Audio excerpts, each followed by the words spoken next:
आज तुम्हें दिनकर भगवान की कथा सुनाते हैं, पावन कथा सुनाते हैं। सूर्य देव की महिमा का हम गाथा गाते हैं, हम कथा सुनाते हैं।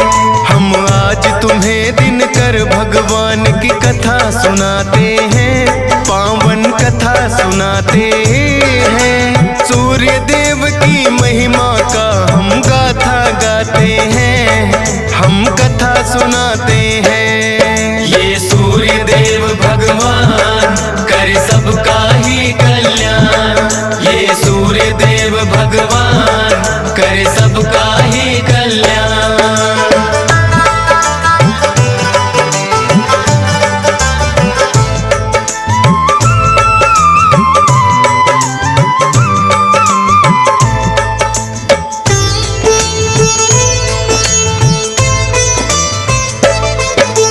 विश्वकर्मा जी की पुत्री थी जिनका नाम संज्ञा, सूर्य देव के साथ हुआ बड़ी धूमधाम से विवाह। सूर्य देव है तेजवान बड़े, संज्ञा बड़ी है कोमल, ताप से वो तो सूर्य देव के कष्ट सहे हर पल।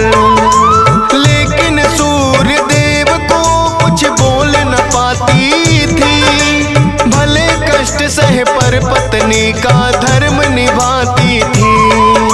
संज्ञा देवी को सूर्य से हुई 3 संतान, वैवस्वत, मनु, यमुना देवी और यमराज थे नाम। इससे आगे का किस्सा हम तुम्हें बताते हैं, पावन कथा सुनाते हैं। सूर्य देव की महिमा का हम गाथा गाते हैं, हम कथा सुनाते हैं। ये सूर्य देव भगवान करे सबका ही कल्याण, ये सूर्य देव भगवान करे सबका ही कल्याण।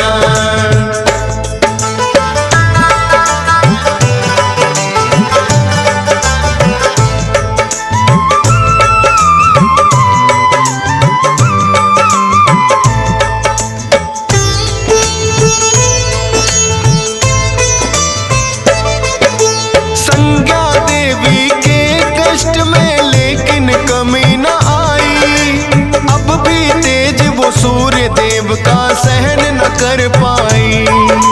सोचा संज्ञा देवी ने कोई तप किया जाए, तेज सूर्य का कुछ कम हो या मेरा बढ़ जाए। संज्ञा देवी ने अपने जैसी बना दी परछाई, रखना ध्यान सूर्य देव का बातें समझाई। विश्वकर्मा पिता के घर में फिर तो वो आई, विश्वकर्मा जी ने भी लेकिन ना वो अपनाई।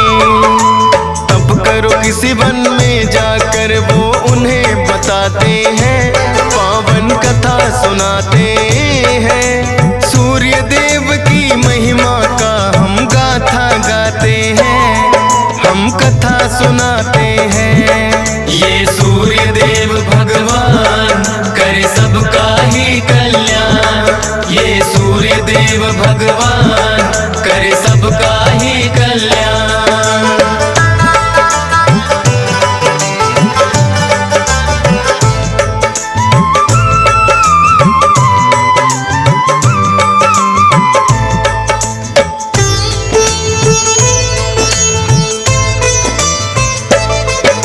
संज्ञा देवी तप करने फिर वन में आई थी, अपने स्थान पे छोड़ी अपनी ही परछाई थी।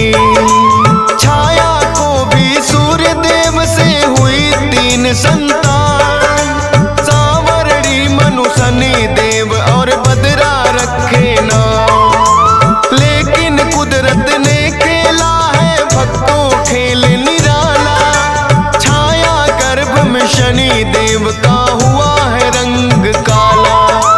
देख शनि को सूर्य देव को हुई बड़ी चिंता, ऐसा काला पुत्र मेरा तो हो ही नहीं सकता।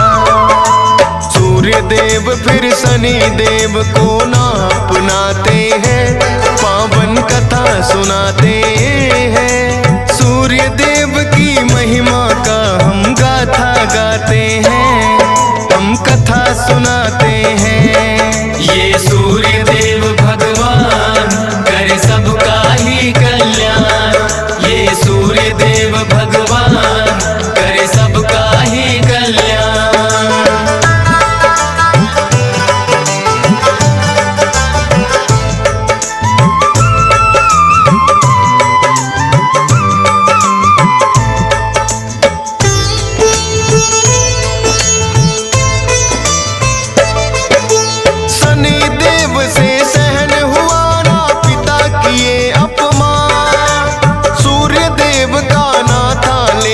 शनि शक्ति का ज्ञान, शनि देव ने सूर्य देव पे फिर तो किया है को, उनके घोड़ों की चाल भी दिया शनि ने रो।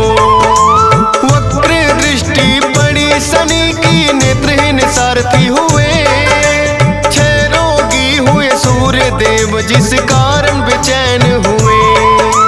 रुकी चाल जो सूर्य देव की, छा गया है अंधकार, शनि दृष्टि से बचने का करने लगे विचार। सूर्य देव फिर शिव शंभु की शरण में आते हैं, पावन कथा सुनाते हैं। सूर्य देव की महिमा का हम गाथा गाते हैं, हम कथा सुनाते हैं। ये सूर्य देव भगवान करे सबका ही कल्याण। ये सूर्य देव भगवान करे सबका ही कल्याण।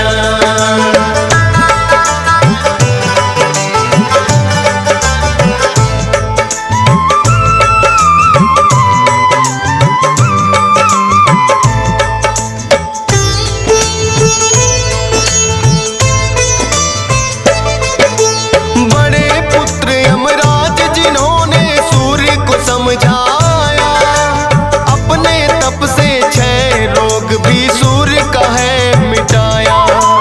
सूर्य देव के क्रोध की फिर तो भड़क गई ज्वाला, अपने तेज से शनि की राशि कुंभ को जला डाला।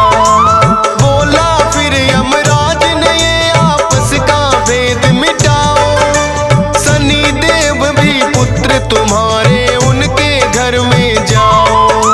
जली शनि की राशि तो कुछ तिल बच जाते हैं, उन्हीं तिलों से शनि देव जी सूर्य को मनाते हैं। वो काले तिल शनि देव जी सूर्य को चढ़ाते हैं, पावन कथा सुनाते हैं। सूर्य देव की महिमा का हम गाथा गाते हैं, हम कथा सुनाते हैं।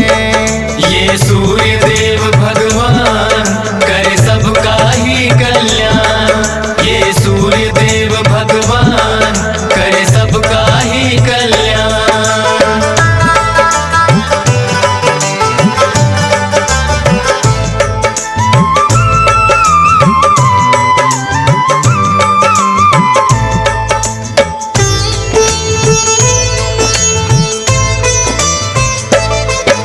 शनि की दूसरी राशि मकर में सूर्य देव जब आए, तब से ही ये मकर संक्रांति का दिन माना जाए।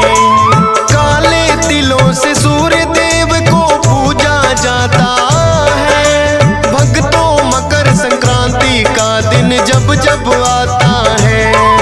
स्कंद पुराण में कथा ये शनि देव की मिलती है, मकर संक्रांति जो भी मनाए किस्मत खुलती है। डीएस पाल को गा के कथा ये खुशी अपार मिली, फौजी सुरेश के भी धन भाग है कलम जो आन चली।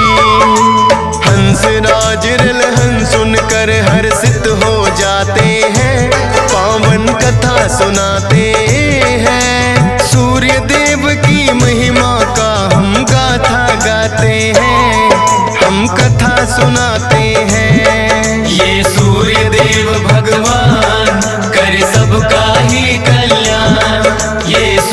देव भगवान करे सबका ही कल्याण।